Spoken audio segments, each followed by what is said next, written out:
You are listening to the Critical Mass Radio Show, Orange County's business talk show, focused on exploring topics of interest to CEOs who are leading middle market companies. With your host, Richard Franzi. Hello and welcome to Orange County's longest running business talk show. I am your host, Rick Franzi. We have a very good show planned for you. Why do you say that? Because Shahrzad Nooravi is our guest. She's a principal and an author. Her company is Strategy Meets Performance. Shahrzad, welcome to the program. Thank you so much for having me, Rick. It's great to be on your program again after many years. Right. Yeah. We're going to talk about your new book. But before we get there, being an entrepreneur, I'm curious because you're entering your 13 years of business. I wonder what your original motivation was to start Strategy Meets Performance all those years ago. Yeah. So I had experience working in-house for organizations and also being a contract consultant. And I realized I can reach so many more companies and leaders by starting my own firm. And it was a dream I always had. And in 2010, I made it happen. How long did you think about becoming an entrepreneur before you pulled the trigger and actually left the corporate world? You know, it was a couple years that it was in the back of my head, Rick, and I knew my craft, and I'd even gone back for my doctorate after many years of working. And the thing that it was in the back of my head, but the thing that stopped me was thinking, well, I don't know how to get clients. And sometimes we get in this weird way of thinking that we forget how resourceful we are and that we're not the first person to do this and that there's so much support we can have. So it was a couple years before and it was just kind of percolating. And then one day it just was an opportunity and I went for it and I realized, oh, wait a minute, I do know how to get clients. I do know how to support them as they build their companies and their culture. Yeah, that was, you sort of anticipated my question. Was there a tipping point or a moment or a catalyst that caused you to make that change and take that first step? Yes. I was introduced to a entrepreneur who had 7 locations of his business, and he wanted to talk about his teams and how they could be more effective.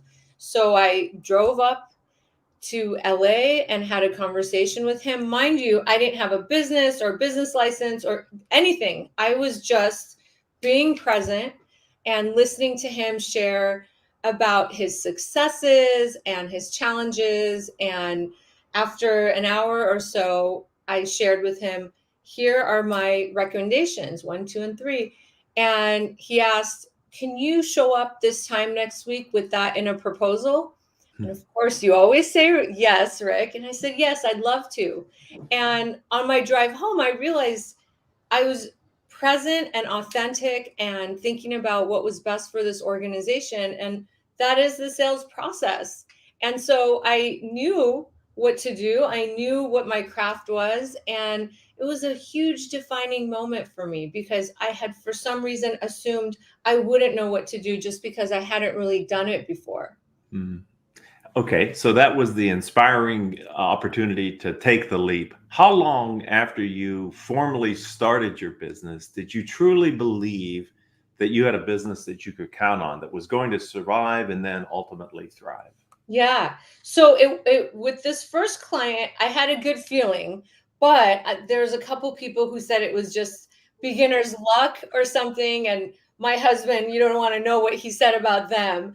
And it was the second client where I was working deeply with the senior team. I was coaching them. I was getting them aligned. And as they continued having me work with more of their leaders, that's when I realized they are seeing an impact and results. And this is it. This is what I'm doing and I'm loving it. And I'm going to be in this for the long haul. Okay, Shahrzad. So let's talk about what you do. Tell me about your firm and how you help your clients. Yeah. So I work with medium-sized companies on improving their senior team alignment and the leadership of the C-suite, and ultimately in helping them shape a more productive, engaging workplace culture. That is the big picture. Mm-hmm. And I do this by one-on-one executive coaching for each of the leaders, and then working with the senior team as a group to ensure that they are moving forward in the organization with honest conversations, with a clear strategy, with clarity on their vision and their values, and that they are walking the talk. Because oftentimes leaders will say one thing in a meeting, and what shows up later is a different thing. And it comes the root of this is the difficulty of having conversations that may feel uncomfortable. So I help them get to know one another. I help them have guidelines for their communication, and then to move forward with a very clear plan, and to move forward with values that they make decisions by. So COVID and the change in the way business gets done, I mean, there are people that have hybrid workforces now or remote workforce. They have, all different types of arrangements to accommodate maybe the reality of what's happened to their business over the past couple of years. Have you seen that impact the way you coach and work with your clients? And if so, how have you adapted to that? Yeah, I have been coaching virtually for many years before COVID. Certainly, Zoom is a great platform that I enjoyed. So I was as busy as ever during COVID. And one of the great things many clients realized is that coaching and having talks for their companies was really important during that time. So it impacted my business in a positive way, and I've had the opportunity to work with a lot of executives on the journey, right? From the time when things shut down. And, we saw some leaders initiating a lot of layoffs. I saw many leaders saying, we will get through this, and really standing firm and confident and creating that sort of culture where the company was very successful.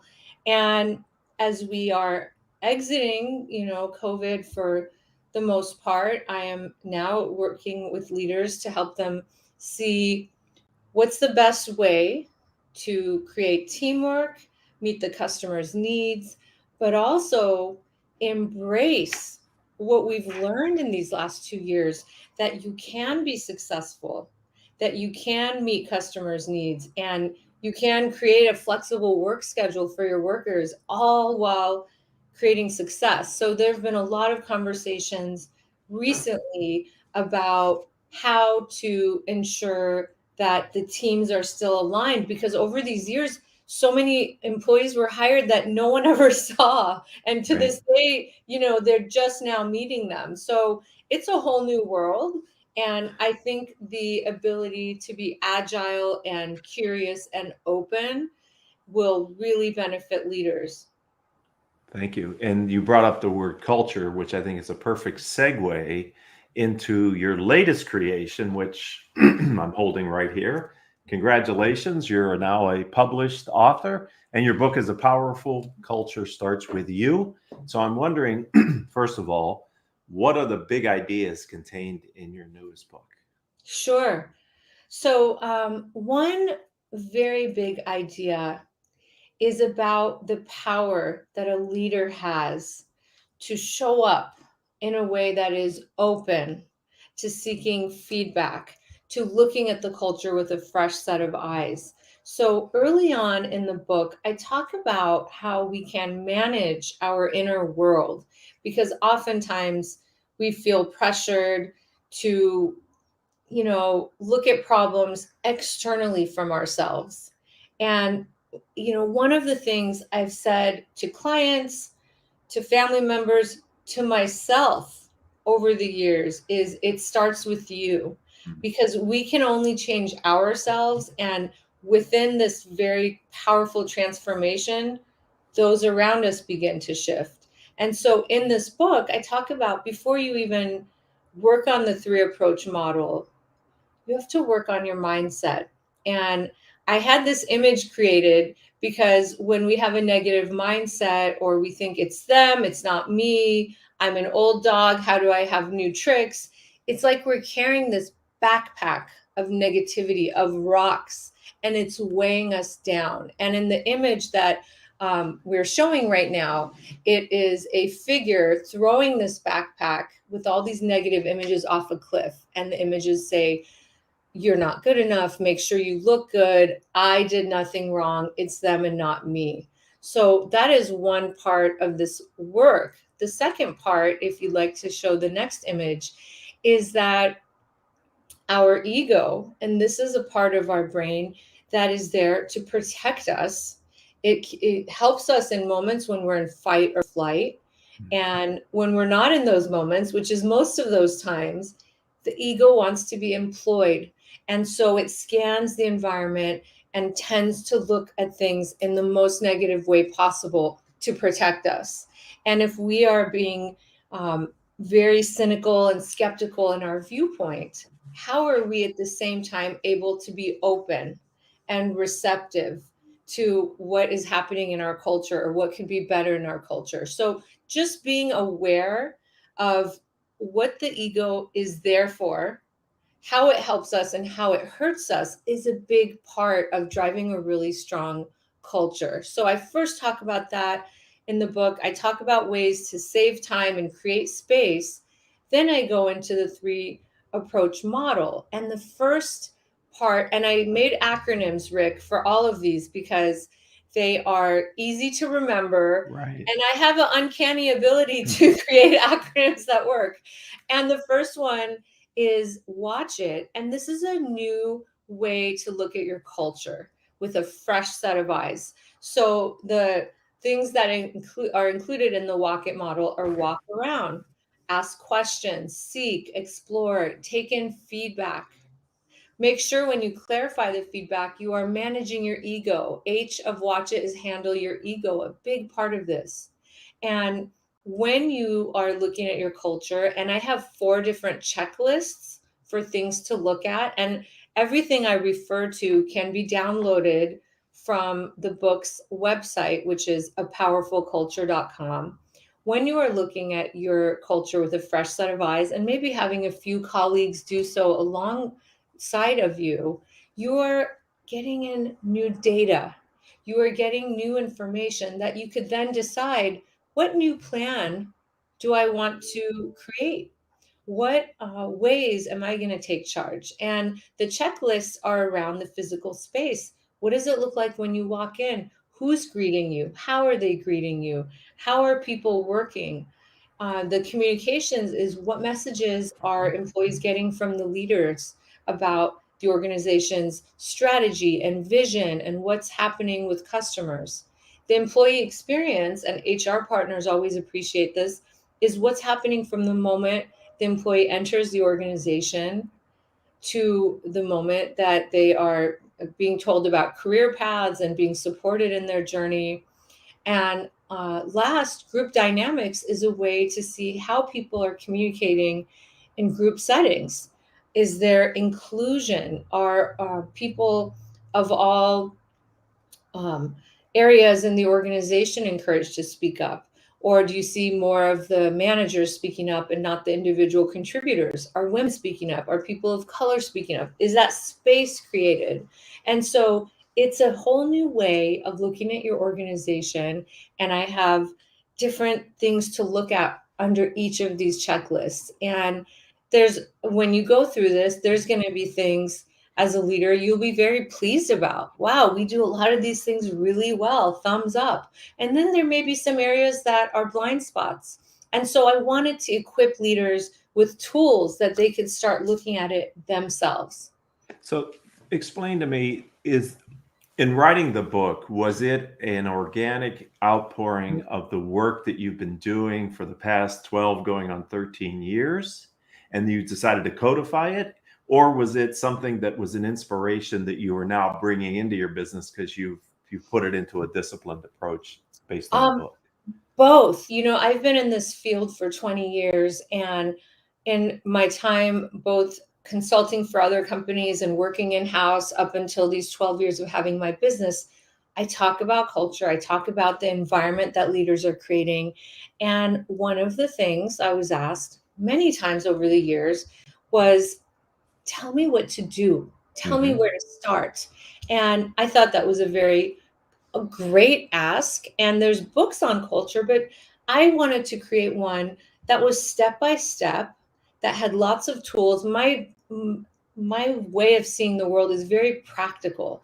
Even in all my years of training, when I would learn about different theories, the first thing I would ask is, well, how would this be applied? Because there would be all these conversations that were just, I thought, so theoretical. And how would you talk about this to a CEO who's busy and fast moving, And so that the reason I wrote this book was from all my years of experience and wanting to give tools, easy to use tools, case studies, and making working on culture joyful.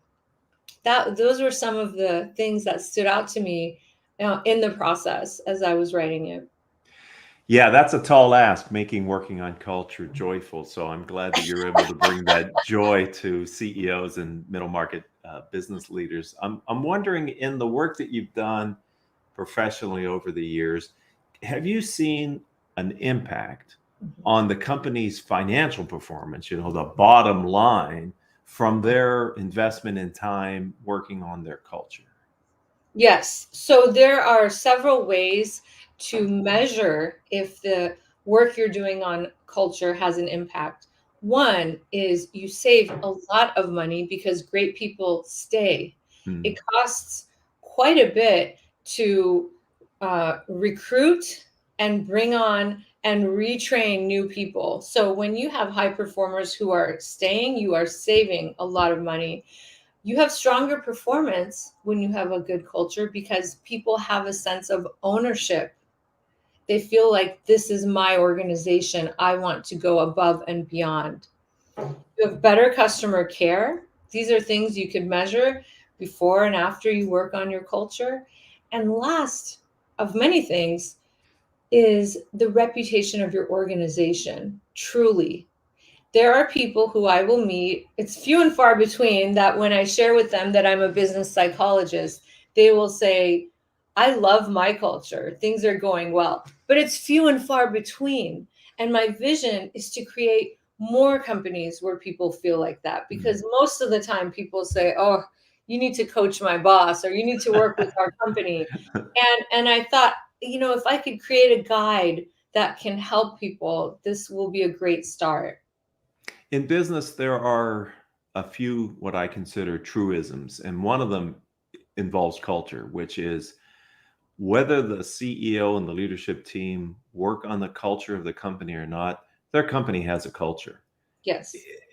Maybe it's an unintended culture, but it's there. And if you're not happy with it, it's because of the culture that you've allowed to grow and develop in your business. So not working on your culture doesn't help you, because you're going to have a culture anyway. So I don't know if that's been your experience or not, but every company has a culture, whether it's intentional or not.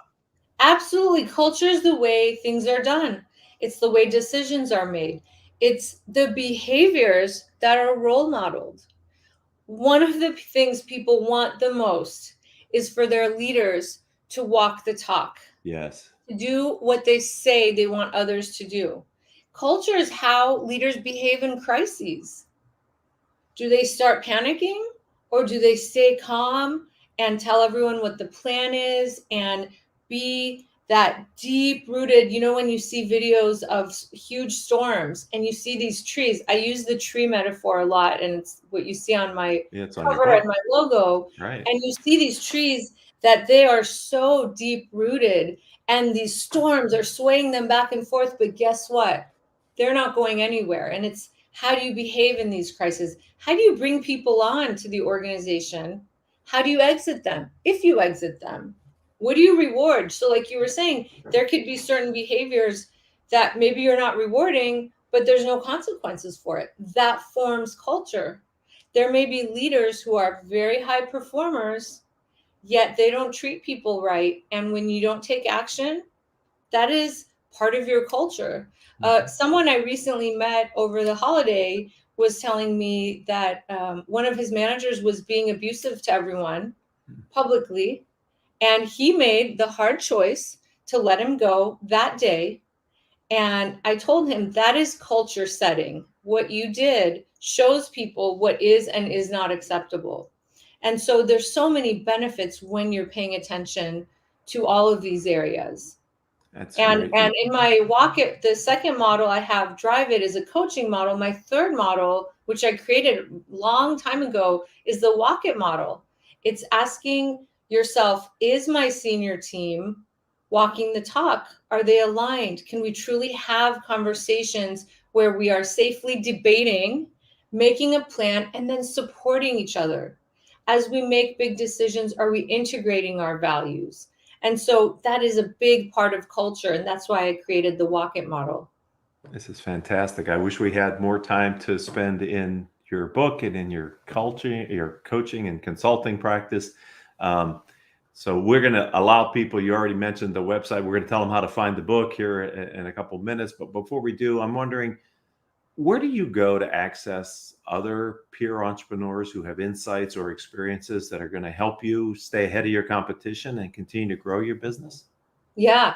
What I do is what anyone could do in their particular industry. Part of it is speaking with colleagues in the field, the resources that we all share with each other. You may not know, and that's a big boost.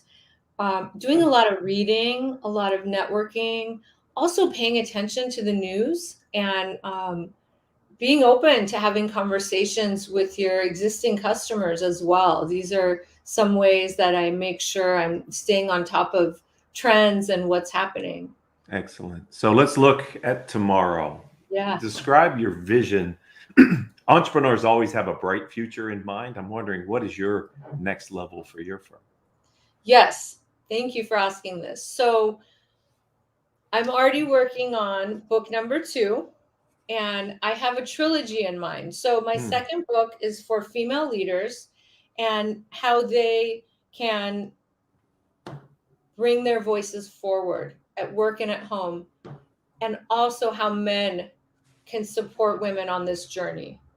My third book, which many people have seen my 3 model approach and asked, couldn't that work at home as well? And I say, yes, it can. You can look at your family culture. You can walk the talk as parents of a small family or a large family, because that is like a business. So my third book is going to be around how do we create a team culture, a strong culture at home, because what we do at home impacts us at work. What we do at work impacts us at home. We're whole. And so that is what I plan for the future, and to do a lot of speaking and coaching leaders. And ultimately, Rick, I want to empower leaders to tap into their deepest potential for not just bettering their companies, but also their families and communities. Well, you heard it here on Critical Mass Business Talk Show. She's not just the author of 1 book, but she'll be the author of 3 books eventually. And so we'll have you back each time your new book drops. How's that, Shahrzad? Awesome, Rick. Thank you. So if someone would like to connect with you on LinkedIn, learn more about your firm and your book, where do you suggest they go? Great. Yeah, I welcome invites on LinkedIn, and my name is Shahrzad, Shahrzad Nooravi, Nooravi. My email is Shahrzad, Shahrzad, @strategymeetsperformance.com. And that is my website, strategymeetsperformance.com. And on my book website is where you can download many different checklists and forms and tools. And that is apowerfulculture.com. Well, this has been fun. It's great to have you on to talk about your newest book. I've certainly enjoyed it. So thank you for giving your time today. My pleasure. It was so great being on your show again. And congrats to you for all the years you've had your show. How many episodes? 1,300 or something? Yeah, so this is 1,374. So in our catalog. I am so proud to be number 1,374. And thank you for all you bring to the business community, Rick. You're welcome. And if you're in the audience listening either live or on the podcast version, and you're an Orange County entrepreneur and you have a story that you'd like to tell, then connect with me on LinkedIn or my website. I'm Rick, RACFRANZI, and we can have a conversation and possibly schedule on a future episode. Until the next time we all have a chance to be together, I hope all of your business decisions will move your company in a positive direction.